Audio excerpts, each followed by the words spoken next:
kemudian, kini sedang dilakukan persidangan dengan terdakwa ibu dan kakak tiri. Detektif Siamante yang mampu menemukan bukti berupa satu buah pil obat yang terjatuh di sela-sela ranjang. Setelah dilakukan pemeriksaan benar adanya jika pil obat tersebut berisi racun yang mampu membahayakan kesehatan tubuh ayah Yenda. Karena beberapa barang bukti dan persaksian dari YN,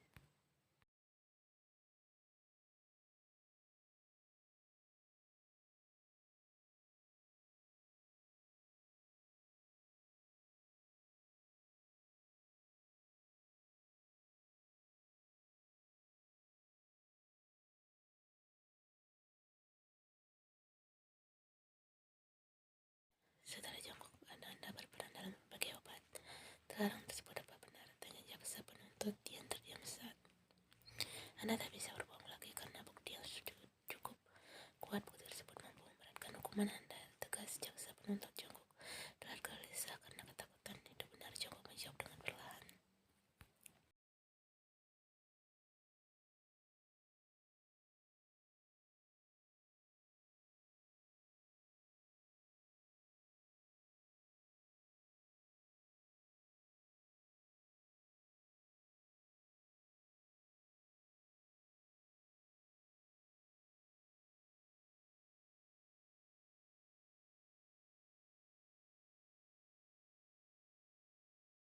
Jongkok lagi pun membentak. Jongkok menoleh pada ibunya dengan perasaan gelisah dan takut. Saudara Jongkok, bisa saja lanjutkan perkataan Anda. Ini Jongkok penuntut. Jongkok kembali menolehkan kepalanya ke depan. Ya, obat itu memang berisi racun, ibu. Ku berniat, ayah tiriku. Aku mengaku salah karena telah menjadi kaki tangannya. Maafkan aku, namun tugasku hanya memberi obat saja. Jongkok menyelesaikan perkataannya dengan menunduk menyesal.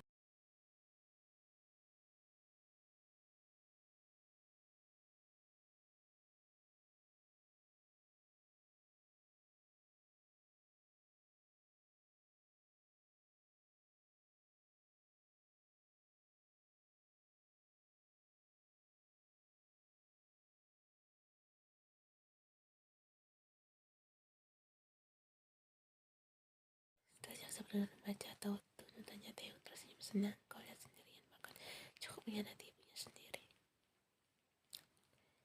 Ian melihat saat jaksa penuntut berjalan kembali menuju kursinya. Beliau tersenyum pada kasihan. Theo pun membalasnya dengan hormat. Aku yang menyuruh jaksa penuntut untuk memaksa Jongkok mengaku. Dalam hakim memutuskan jika Jongkok akan dihukum berdasarkan tuntutan jaksa penuntut. Setelah Jongkok, persidangan dilanjutkan dengan terdakwa sang ibu. Hakim memutuskan untuk menghukum sang ibu dengan penjara 15 tahun lamanya dengan denda yang jauh lebih besar. Jongkok memilih untuk mengkhianati ibunya karena dia takut dihukum selama ini.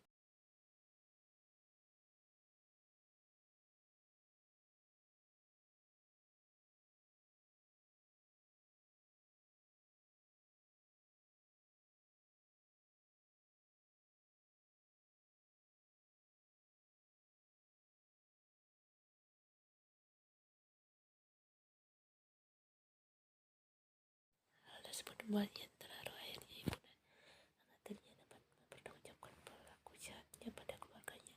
Tentunya Ian sangat amat berterima kasih kepada Teh yang berkat kasihnya itu dia dan ayahnya sudah terbebas dari ibu dan kakak tiri. Terima kasih Teh, Tita Ian. Teh tersenyum. Dia letakkan tangan jauh untuk memeluk Ian sama-sama pulang ya.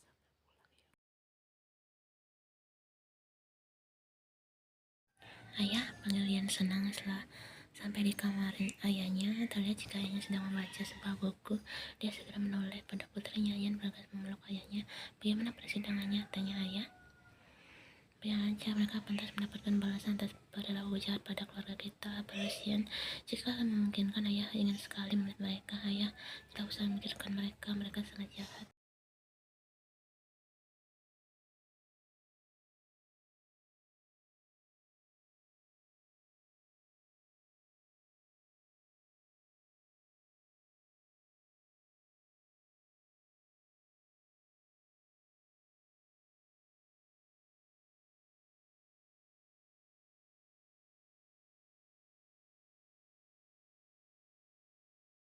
Hati-hati ya, bisik Ian. Taeyong mengangguk. Besok aku kesini lagi, jaga dirimu baik-baik. Sebelum pergi, Taeyong memeluk Ian lalu memberinya kecupan singkat di dahi. Setelah Taeyong pergi, Ian kembali melakukan perbincangan hangat dengan ayahnya.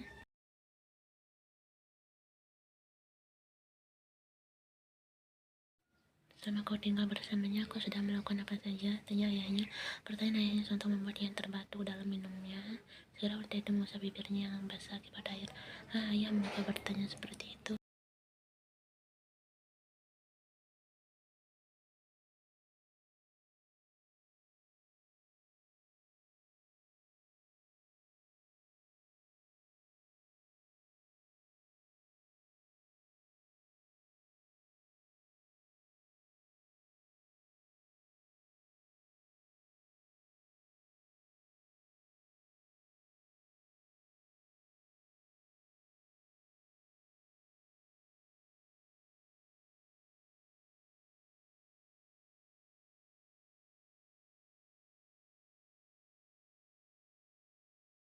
Siang ini Ian sedang menyuapi ayahnya makan siang. Ayahnya makan biru lahap jika disuapi oleh putri tercintanya.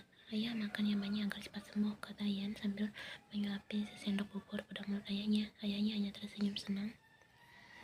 Kondisi tubuh ayah Ian semakin lama semakin membaik, namun sayangnya ayahnya belum dapat keluar dari rumah sakit karena bagian kakinya masih kaki ayah Ian akibat dari penggunaan dosis obat yang begitu tinggi.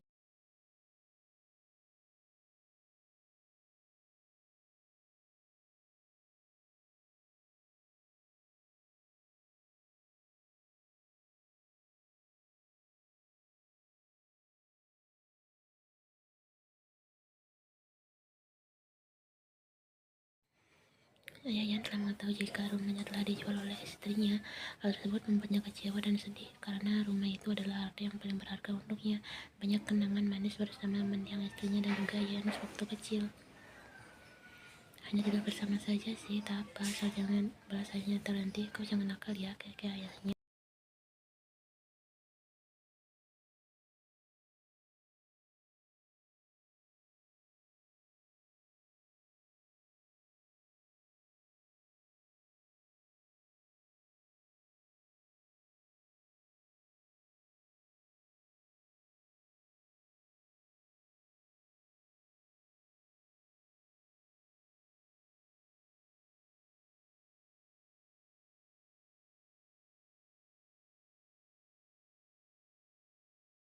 Siang paman, sahabat Taeyong ramah. Ian melihat penampilan kekasihnya hari ini cukup rapi dan lengkap. Lengkap yang dimaksud adalah Taeyong membawa tas cukup besar yang biasa dia bawa saat sedang berpergian keluar kota atau negeri.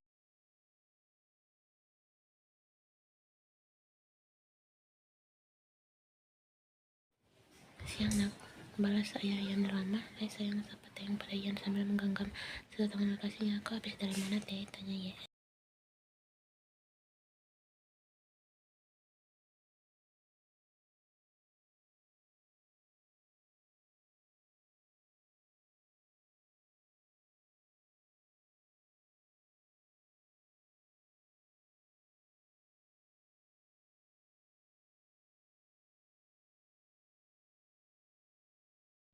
Ian tahu jika ada yang tak beres pada kekasihnya ini. Taeyong sedari tadi terdiam. Dia hanya menyimak kekasihnya itu sedang bertentang gurau dengan ayahnya. Hari ini ayah ada terapi jalan kan? Tanya Ian. Ayahnya mengangguk. Ian mengetahui jika Taeyong sedari tadi diam saja seperti tak biasanya. Segera dia bangun dari duduknya lalu menuju kulkas yang terletak di pojok ruangan. Dia mengambil satu kali minuman ringan untuk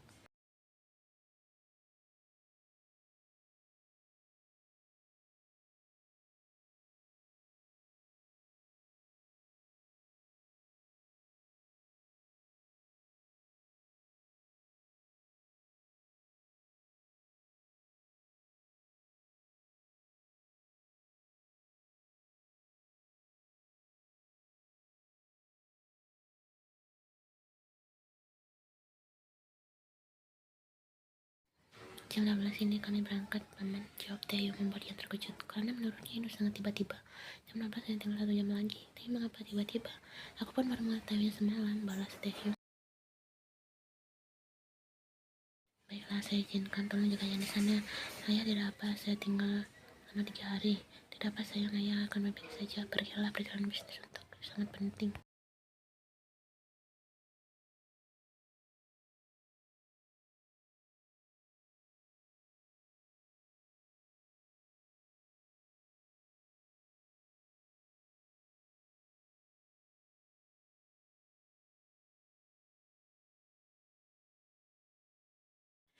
Mungkin setelah selesai terapi kalian sudah pergi, hati-hati di jalan ya.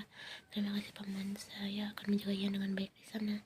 Hormat Taeyong pada ayah. Setelah ayah pergi, segera Taeyong menyuruh Ian untuk bersiap diri karena 1 jam lagi mereka harus lepas landas. Dia mengapa mendadak sekali, tak bisanya misu Ian sambil memenuhi tasnya. Nanti aku ceritakan saat di dalam pesawat. Aku belum persiapkan pakaian dan hal lainnya.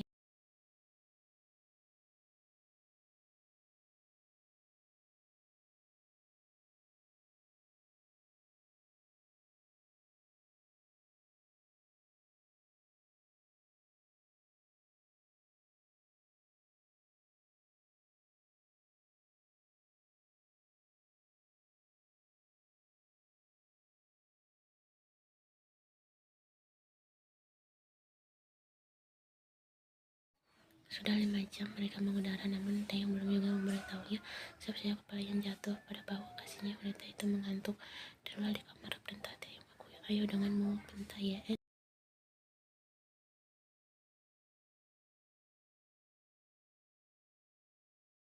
Aku ingin minum sebentar, balasnya lagi. Yen tidak bisa memaksa. Dia semakin yakin jika kekasihnya ini memiliki masalah yang belum diceritakan padanya. Jangan lama, aku menunggumu, balas Yen. Taeyong mengangguk.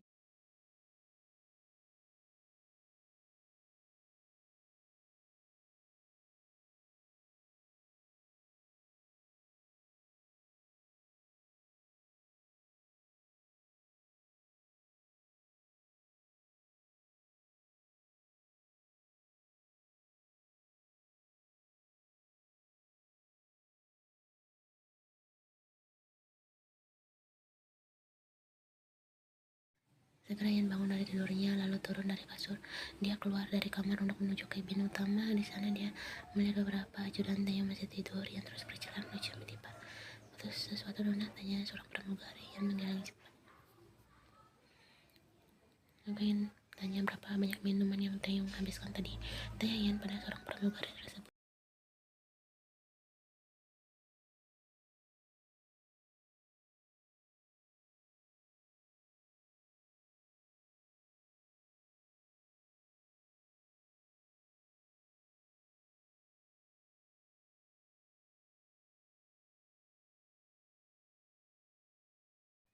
Setelah itu Yen kembali menuju kamarnya, segera menyelimuti tubuh kekasihnya dengan selimut. Tapi yang membuatmu menjadi semabuk ini, kuman Yen pelan sambil merapikan rambut kekasihnya dengan lembut.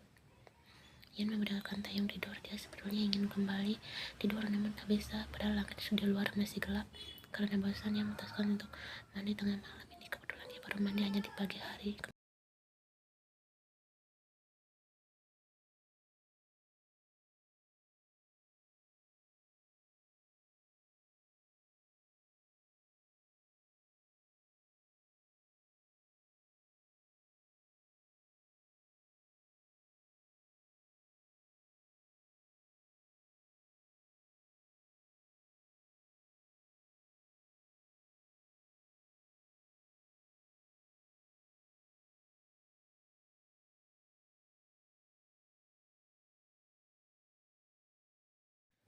Yen terkejut mendapati tangan kekar melingkar pada pinggangnya.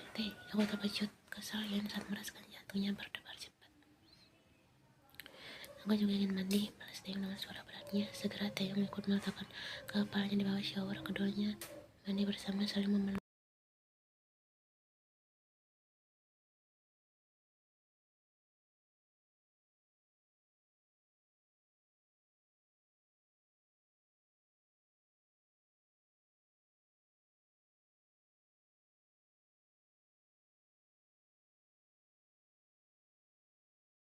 Ian mulai memakaikan shampoo pada rambut Taeyong. Kekasihnya itu hanya diam saja menikmati perlakuannya. Terlihat jika wajah kekasihnya itu seperti banyak pikiran dan lelah. Ian semakin penasaran setelah apa yang sedang Taeyong pikirkan. Sudah selesai semua, ayo keluar. Ian mengajak Taeyong keluar dari shower. Taeyong segera masuk. Taeyong segera memeluk Ian erat. Biarkan seperti ini dulu berapa saat.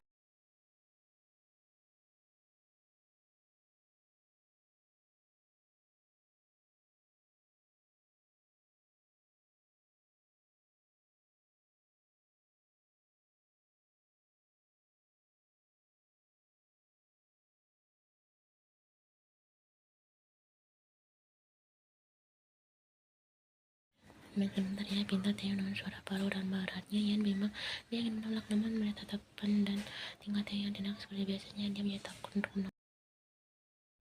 Sepertinya kasihnya itu butuh sesuatu yang mampu merelaksasikan pikirannya dari masalah. Dia harap bermain sebentar akan membuat Taeyong tenang. Yan menyanggupi permintaan kekasihnya. Segera Taeyong Yan cukup dalam. Dengan perlahan dia mendorong memojokkan kekasihnya merapat pada dinding.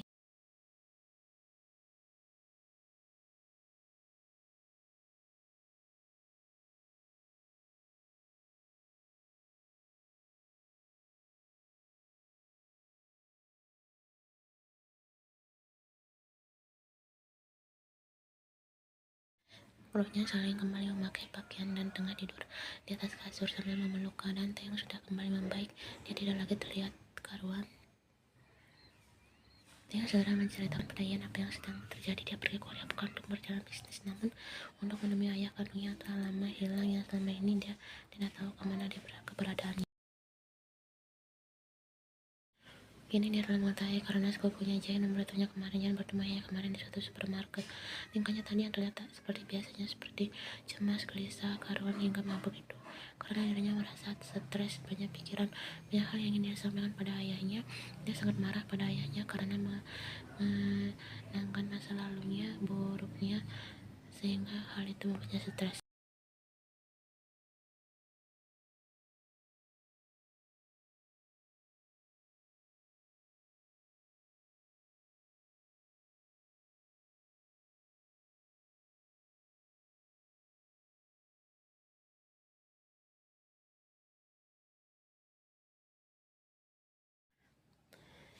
Tae panggil Yan, balas Taeyong. Aku belum juga haid. Lalu Taeyong, aku takut hamil. Taeyong segera membalikkan tubuh kekasihnya membelakanginya. Mau periksa ke dokter nanti, tanyanya. Yan menggeleng.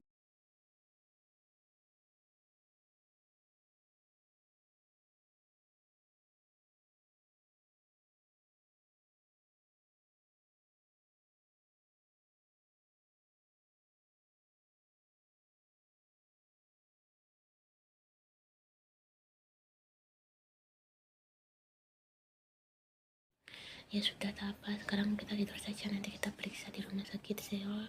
Jika kau benar hamil, aku akan bicara dengan ayahmu lalu menikahimu. Jangan dipikirkan lagi.